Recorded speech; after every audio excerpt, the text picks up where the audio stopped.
If you hear me clear my throat, it's because I did not take enough cayenne after the meal to help break up the phlegm in my lungs. I have a condition, I don't know what it is, but cayenne seems to help alleviate it if I take enough of it. Anywho, sorry, I'm apologizing ahead of time. A good idea is not only hard to put down, it's worth repeating endlessly. And in the retelling, it's like a favorite story that we want to hear again and again. And of course it makes it easier to tell it each time, and of course it'll morph and change each time, but the basic theme will always remain the same. Yeah, how many times I asked my grandmother to tell the same story, the story of her life, because she was grandma, and I liked hearing her talk about her life. It didn't matter. It was the same story that I kept hearing over and over again. And she didn't remember what she told me, and I didn't care if she remembered. I just kept asking her to repeat herself time and time again. So here we go again. The story of free energy is a very simple, straightforward, no apologies actually, for energy being infinite, potentially speaking. In actuality, it's never infinite, because we know that energy is consumable. But only partly true. It gets a little more complicated. Actually, energy is mostly non-consumable, because it's made up of three ingredients, two of which are potential energies, and only one of which is not even energy, it's time. But time is consumable, and we consume it even when we don't use it. It consumes itself. Exactly, time consumes itself, and we don't have to do anything. And I certainly wouldn't know how to affect the consumption of time anyway. It simply consumes itself. So that's the only kinetic part of electricity, is time consuming itself. While the other two ingredients of electricity, magnetism and dielectricity, also known as electrostatics, also known as the electric field, magnetism being the magnetic field, those two are potential, and being potential, their measurement is a waste of time. I mean, you can measure magnetism, the strength of magnetism, but the fact is you can reuse them endlessly. You can't consume them. And it's because of this charade that electricity is synthesized from these three ingredients and decomposes back into these three ingredients. It's possible, within the limitations of time, because that's the one consumable energy, the one consumable factor, which is kinetic. Time is kinetic, it moves, right? It makes change possible. But it's the only factor of electricity that is kinetic, and consequently the only factor which is consumable. Yet we don't consume it. It consumes itself at a fixed rate. Because of that one limitation, there is a limitation imposed upon either the synthesis or the decomposition of electricity, such that you can only synthesize electricity at so fast a rate, or decompose it. The problem with that is that too varies, depending on, I guess, how much of the magnetism and electric field, or electrostatics, the magnetic field and the electric field, you can utilize at any given moment. If you utilize it 100%, then the logarithmic rate of synthesis, let's say, can be so rapid as to literally cause the electricity to explode on the scene with explosive force and blow everything away, vaporize and melt everything that was embodying it, the circuit. serving as like a waveguide, you know, to embody, to incarnate the electricity, give it a body to live in, because that's what we do when we create a circuit. We give electricity a body to incarnate into. Well,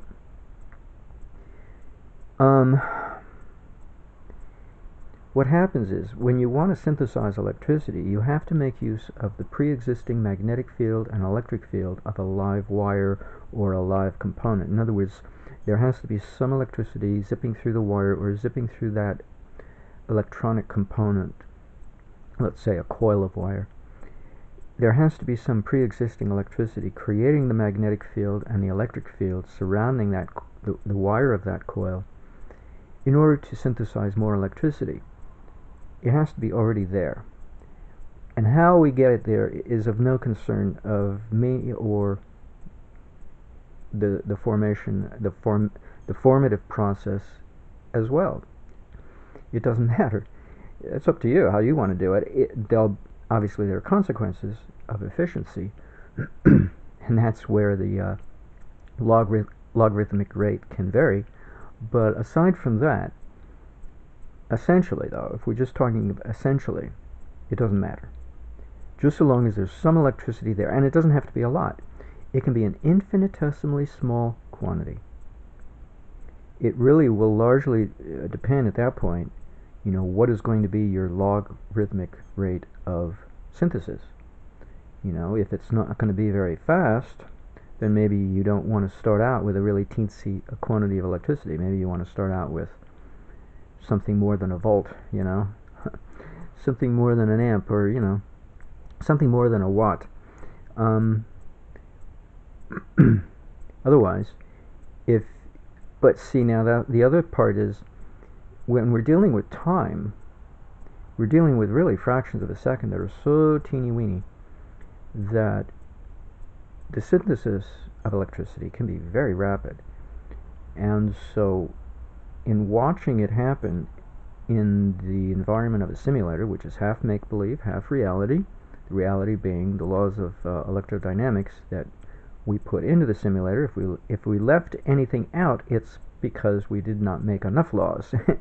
Time to make some more laws to make it more realistic. But so it's partly make-believe due to the lack of reality, certainly not due to the presence. There is some reality to it due to the presence of some rules of thumb that we call laws of electrodynamics, which have proven to be useful under certain circumstances, or in most circumstances. Be that as it may, it gives the simulator some semblance of reality, and because of that, it makes it a little easier in the world of the simulator to create to synthesize electricity or decompose it than in the real world. Be that as it may, the only problem I see when it comes time to actually build a circuit, so far I don't know everything, is the resistance of the junctions between the components. You know, do you use clip leads? What are the resistances of the clip leads? Or do you use solder joints? Well, solder joints do have resistance too. Not as much as some clip leads. Some clip leads are pretty good, not having hardly any resistance. But you have to get the short, stout clip leads that are stiff and hard to work with. Those are the best ones. They have the least amount of resistance. But even those have more resistance than, I think, or than a solder joint. A solder joint is superior to a clip lead. Be that as it may, even solder joints have resistances, and so since the simulator environment does not automatically provide for these kinds of things, let alone it doesn't always provide for equivalent series resistance on its caps and coils, it can appear to be too good to be true. So yeah, the simulator, you have to work some reality into it if you really want to convince yourself that you're not fooling yourself into thinking how easy it is. You got to make it, more challenging if you want to be realistic. But despite the realism, the ability to synthesize electricity is still there. But it's in the scientific literature, not only in electrodynamic behavior, but in mechanical behavior as well. How to pump a swing. A child swinging on a swing. You pump a swing as a driven oscillator by pushing the child. So you're injecting energy from outside, but you have to have the right timing. If you have the wrong timing, you'll actually bring the swing to a stop. You'll act as a braking mechanism. But if you push it at a different frame of phase relation to the wave action of the swing, waving back and forth, you can actually boost the arc of the child swinging on the wave. We know this, right? I'm not telling you anything new. But that's a driven oscillator, driven by an outside energy source. That gets it going. And it could be used to keep it going, but you're consuming energy to keep it going. All you really need with parametric oscillation is an outside driven oscillation in the beginning to initiate the oscillation to begin with. Once you get it going, though, now you can switch to parametric oscillation. So instead of the child just sitting there doing nothing, now she's going to have to expend some energy, but not leaning forward versus backward, which she could do, but she's driving the oscillation because she's leaning parallel to the direction of the pendulous movement of her arc. Instead, if she wants to parametrically oscillate her swing, she has to quickly stand up and then squat back down again, shifting her center of mass away from her seat or back towards it very quickly, and not at any old time. If she does it just as she's beginning to fall from the topmost height of her arc, she gets two chances behind her and in front of her, that will decompose the mechanical energy very fast. And this has nothing to do with thermodynamic losses, because thermodynamics doesn't include parametric excitation within its hallowed halls. If it did, we'd have free energy all over the place. But they leave it out. Yet it is a thermodynamic process, this idea of parametric, or this reality, the scientific fact of parametric oscillation, or parametric excitation, if you prefer to call it. It's a scientific fact. It's just not given an honorary title of endearment known as a law of physics, and so we don't pay attention to where to put our attention when we want to create free energy, or make it disappear for that matter. If we have too much of it, make it go away. So if she does this parametric movement by shifting her center of mass, just as she's coming down from the topmost height of her arc, she'll decompose the mechanical energy in a very quick way. Sorry. But if she does it just before the topmost height of her arc, now she will be synthesizing more mechanical energy without contributing directly to her swing, because she's standing up and sitting down at a perpendicular to the direction of her swing. Yet it works. And I've seen it happen with capacitors when I vary the capacitance of a capacitor in an arrangement in which I have a simple circuit of a capacitor and a coil, and I've already injected energy from a battery, but I've disconnected the battery, so now there's no outside energy source. It's just a teeny amount of latent voltage that's scattered throughout the circuit. And now I abruptly alter that 10 farad capacitor down and up and down and up and down and up. I go down to maybe 10 millifarads and then back up to 10 farads. And not a sweep, not a gradual sweep, but an abrupt change. And that abrupt change is adequate to do the job most of the time, because I'm not paying attention to doing these changes at the correct location and time with respect to the oscillatory sine wave that's oscillating in the circuit, because it's oscillating all the time. I already gave it some energy, so it's already oscillating, but I don't pay attention because I don't want to, and so I take my chances as to whether or not the parametric excitation is going to amplify or diminish the stored energy within the circuit. But I increase my statistical chances if I choose a capacitance that's already quite high, of 10 farads, and then go down by a huge abrupt change of 1,000 to 1, from 10 farads down to 10 millifarads and then back up to 10 farads. My chances are going to be pretty good that most of the time I'm going to be synthesizing electricity rather than decomposing it.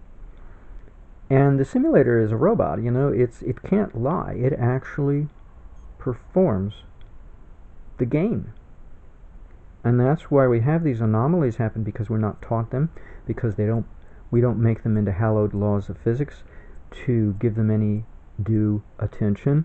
And so we just go, oh, when it happens, but we're taught to snub it and how to do so, and then go on with our life as an electrician or an electrical engineer, or a computer service technician or whatever, and not pay any undue attention to this phenomenon that creates surges. When it synthesizes, it surges. And it can be dangerous, but it's only dangerous because nobody studies it to manage it and to handle it safely.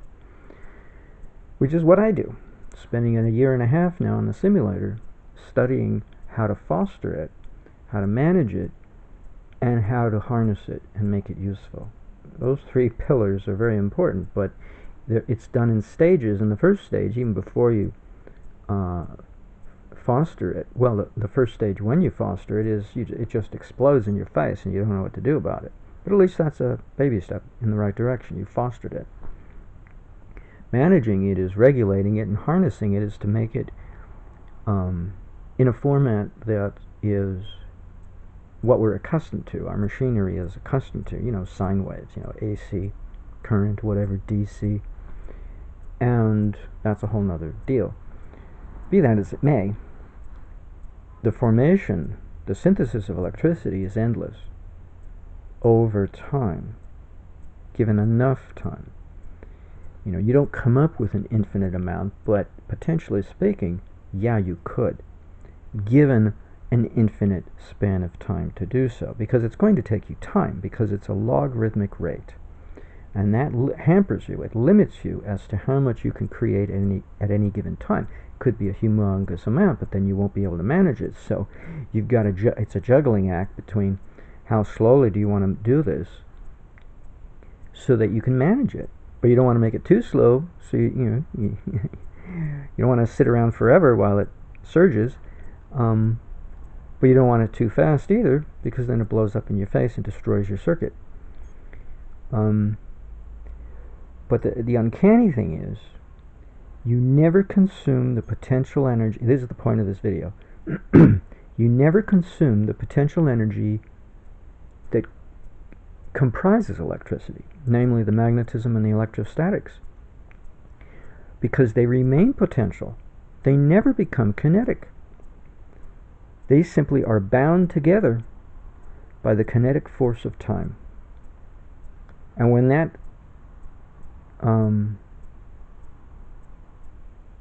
bond is dissolved in time, because it is time, then you're just stuck with two potentials. Same as before, you put them together. But they were potentials even when they were bound together. And because they are potentials, they cannot be consumed. And because they cannot be consumed, they simply can be reused. Measuring them is a pointless waste of time. This energy in has to equal energy out never specifies what kind of energy. Is it kinetic or is it potential? Well, electricity is both. It's a blend of kinetic and potential, which means you can make, in theory, an infinite quantity of electricity from a finite quantity over an infinite quantity of time, over an undisclosed period of time, based on various factors, but it's still going to take a certain length of time to produce that specific quantity of electricity. And so given eternity, you could synthesize an infinite quantity of electricity in actuality, not just in theory. Except that's not the point of everyday life, right? You'll be dead by the time you get, So the point is, can it be serviceable? Is it useful? Is it practical? You know, this is where the last stage, harnessing, comes into play. Can you be practical about it? But because it's potential, it's a waste of time to measure how much energy went in, because you keep reusing the same potentials at a certain rate of reuse. And it's that rate of reuse that has to be measured, not how much energy went in, because it's pointless waste of time. You're reusing it, so who gives a shit how much went in to the equation? And because you reuse them, they can grow. Because when you put it together as electricity, now the live wire exhibits a more strengthened and amplified magnetic field, an amplified electrostatic field, or excuse me, electric field surrounding that live wire or live coil.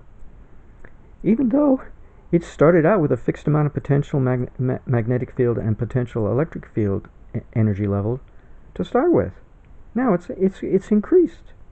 Where did the extra potential come from? It simply got reused per unit time. So it's busy per unit time reusing what it started with. In other words, now I understand Eric. See, I had to make this video to understand Eric Dollard. He said electricity can move forward in time, it can move backward in time, you can speed up time, you can slow down time with regard to electricity. Now I understand what he means. Because when you're reusing potential energy at a fixed rate of time, basically you're doubling it. Let's say at a double rate. Basically, essentially what you're doing is you're doubling the rate of time for that fixed quantity of potential energy that you started with. So measuring energy in versus energy out is a waste of time, because it's time that you have to measure of the potential energy that's being used and reused over and over again.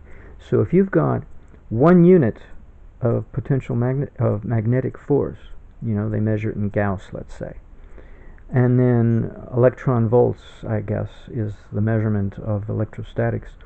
If you've got 1 unit of each per unit of time, let's say per second, if you reuse it the following second, haven't you effectively halved the lifespan of the original second that you used to measure that fixed unit of magnetism? Because in order for you to stretch now that singular unit of magnetic field and the singular unit of electric field over 2 seconds,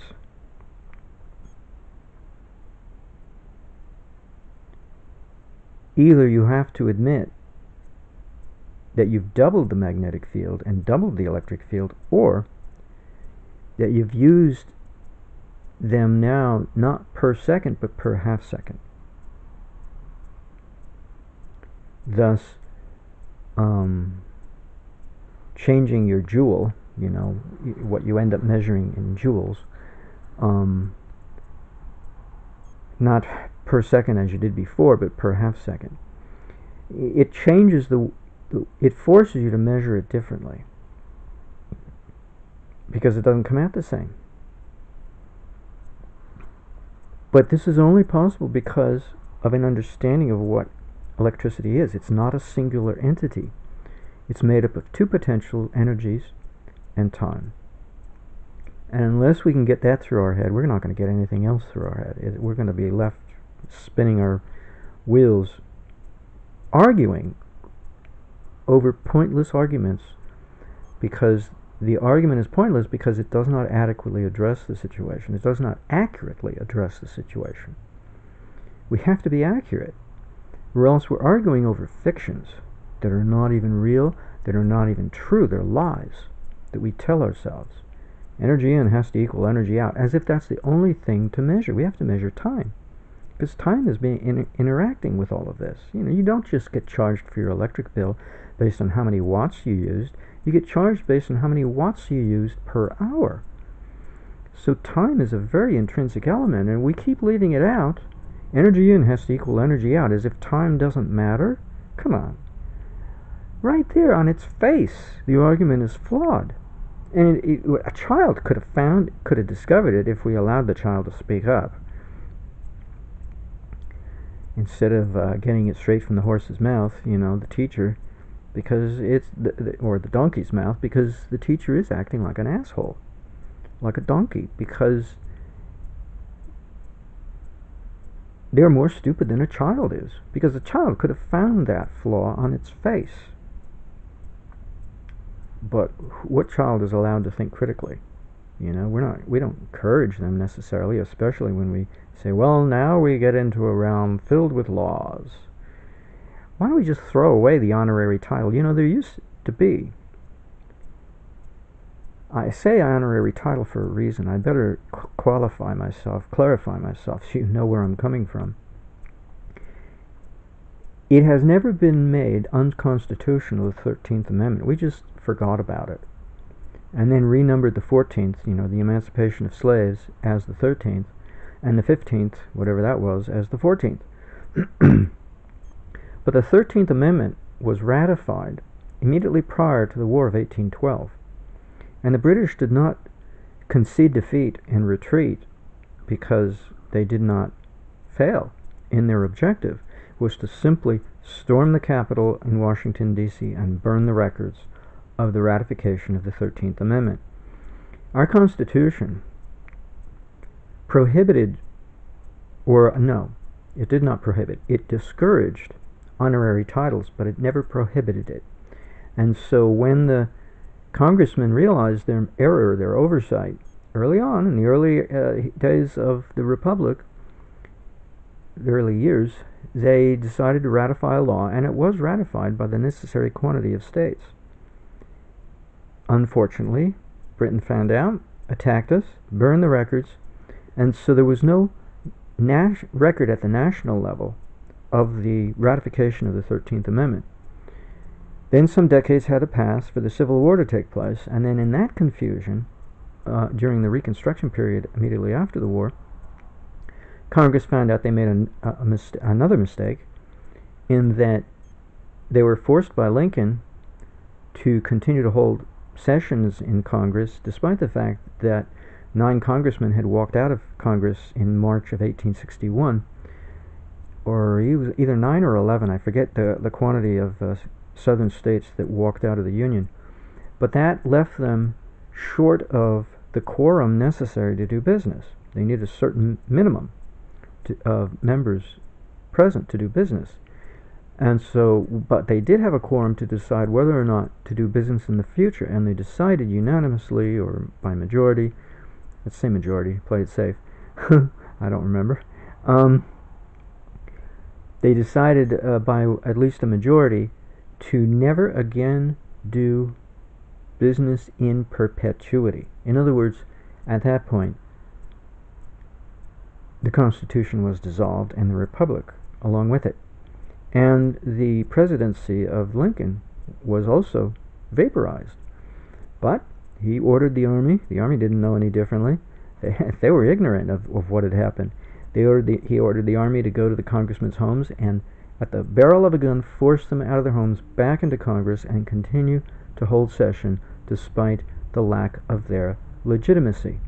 Because the 9 congressmen walked out, and so now we have to form a new constitution, a new union, based on the missing members.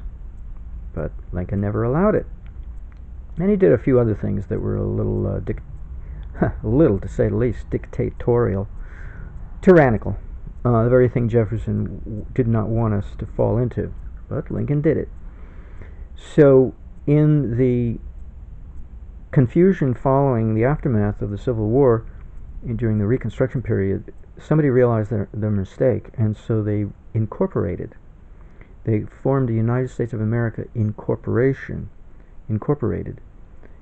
within the boundaries of Washington, D.C. and all other federal territories and possessions. And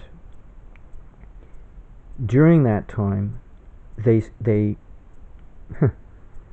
swept aside the states' acknowledgement of the 13th Amendment, because now the states had to incorporate, and so now the Constitution got to be rewritten at all levels of government and quietly put to rest this idea of a 13th Amendment, which prohibited holding office, public office, at the same time as possessing a title, an honorary title, bequeathed to you or to a person from a foreign power. And at the time it made a lot of sense because, Esquire, the title of attorney, was bequeathed by a foreign power, an association that was based in England. Now it doesn't matter because everything's a mess, and so you can't really fix the situation at all. But it shows, though, that this line of reasoning, this prohibition against honorary title that was destroyed over the course between the War of 1812 and the Civil War in this country, and that now has spread to the entire planet, that ability to prohibit honorary titles has caused a flourish, an explosion of honorary titles, and physics is no exception. So physics has these honorary titles called laws of physics, which are acting or are adding cotton candy fluff to, in a manner that's not necessary. Obviously, I'm implying that it's not necessary. We already have scientific facts, and by adding honorary title of endearment to certain scientific facts, we ignore the other scientific facts which might even be just as relevant, if not more important, such as parametric oscillations. I suspect parametric oscillations would go within the laws of thermodynamics, but it's not there. You won't find it there because it's a socially engineered phenomenon, this phenomenon of laws of physics. It's meant to distract us over things that are not very important and ignore the things that are.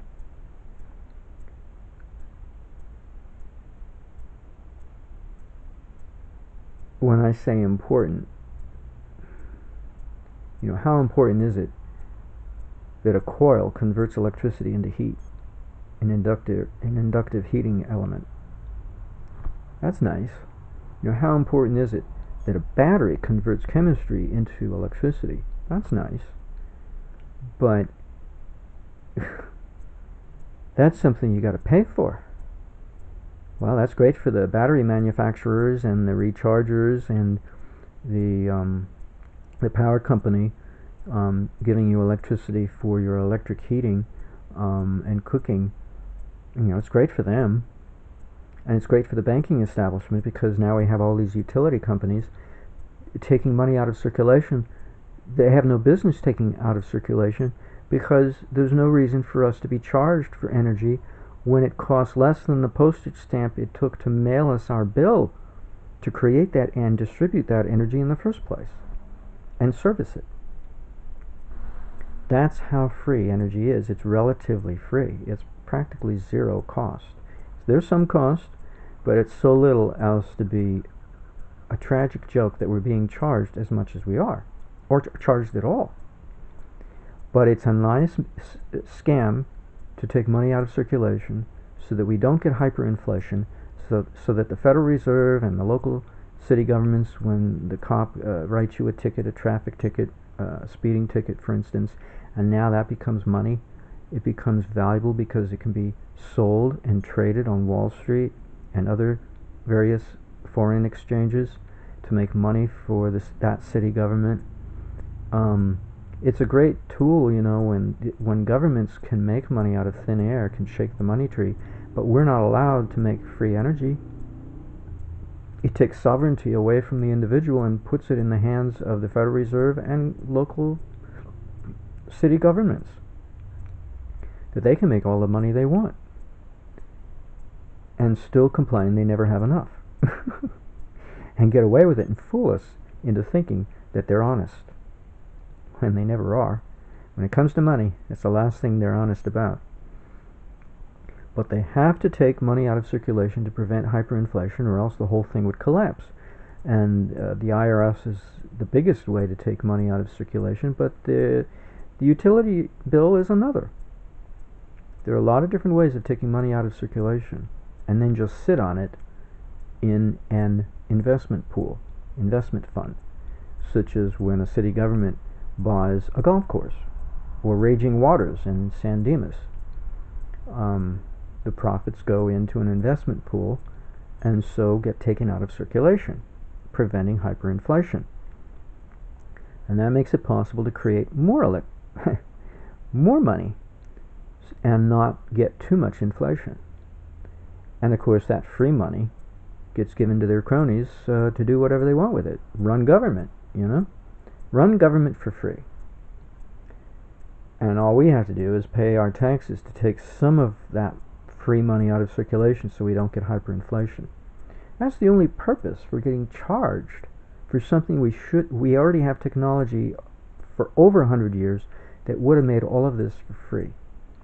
Every man, woman, and child. Tesla wanted every man, woman, and child to have free private communication and free electricity worldwide. No questions asked what country you live in, No questions asked. He literally did the unthinkable. At least he dreamed the unthinkable, because he was not allowed to do it. He was born ahead of his time. And that was quite a burden for him to be born with, to have such naive humanitarian interests and be subject to so much defeat.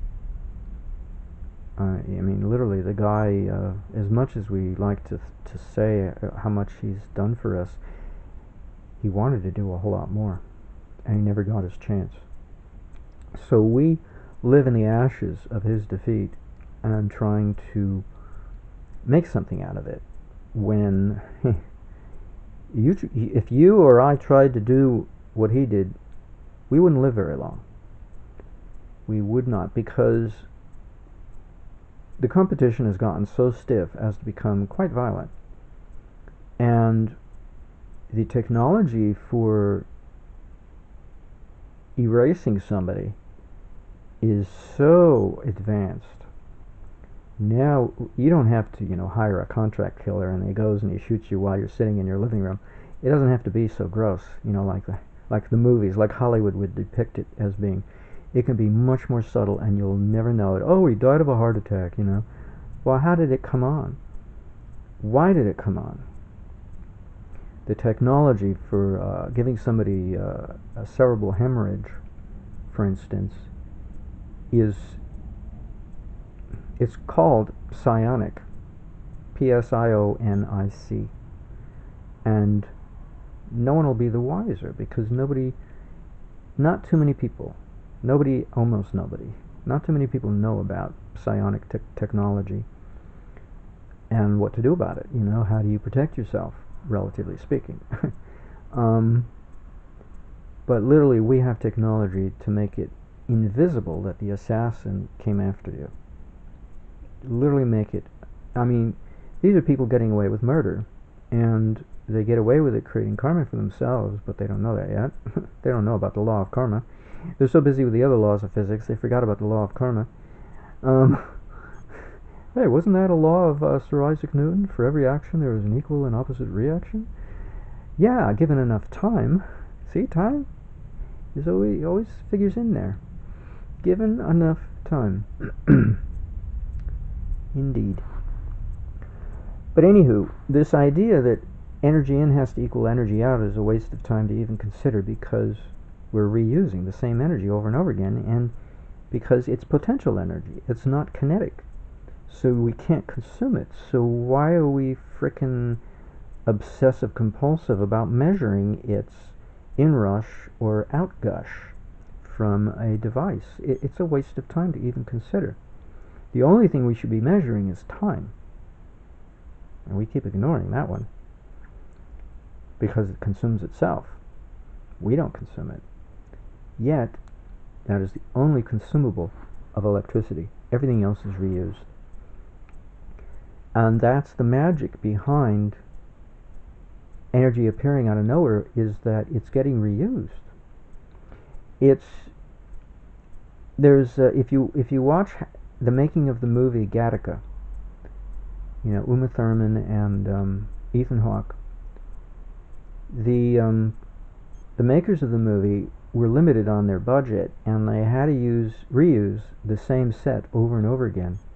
So they rearranged the chairs and the desks, and they shot from a different angle, but they had to make it look like Lauren Dean and who's that comedic? Alan Arkin. They had to make it look like they kept walking through various rooms, multiple rooms, one after another, even though it was the same room set. And so they fake the audience out very nicely. They fake us out. Even though they're walking through the same set, it's been rearranged to make it look like a different room. And they keep passing from one room to the next, presumably, when it's really the same room. And this is literally what happens with electricity when we say energy in has to equal energy out. It's the same energy being reused over and over again anyway when we're synthesizing it. And it goes back into the same pool when we decompose it. So it's just like that description of how they made that section of that movie, Gattaca, Gattaca, using the letters of the DNA molecule, because it's about genetic engineering. It's just like that. They're using the same, we use the same energy over and over again when we synthesize electricity to make more electricity. So it's not like measuring has any meaning anymore. It doesn't. It's a meaningless act to measure the energy, because you're measuring the same people walking through the same scene over and over again, but made to look like it's a different room that they've passed into coming from the other room, which look different than this one, but it's the same room, it's the same set, it's just been rearranged to look like a different room. A succession of 3 rooms when all it was one, let's say, assuming, I can't remember how many rooms they made the scene on a, look with all their cuts, but it was a multiple series of rooms that they were passing through, walking room to room, and it was the same room. So it's that kind of idiocy that we apply to electrical measuring of electricity. The protocols of measuring electricity. They're so absurd. It's beyond my belief to think that we could get away with it, and yet we do. We get away with it because we're dummies. We're collective dummies. We really have no idea how extensive is the lie. And it is a lie because they do know better, because this technology has been around. Tesla was the progenitor. The Germans got it over a period of half a century, and now we got it, but it's still kept under wraps. It's still kept under wraps. Anywho, I had to get it off my chest. It's just such a disgusting... if I don't talk about it, I can't feel like I've relieved myself, But it's really disgusting to argue over this. We're not even describing it accurately. Then what the phooey are we arguing for? What the phooey are we getting angry about? And getting all emotional over a discussion that we're not even discussing correctly, because we don't even know the basic premise of what we're saying, whether or not it's even true, whether or not it's even accurate, whether or not it's even adequate to accurately describe the situation.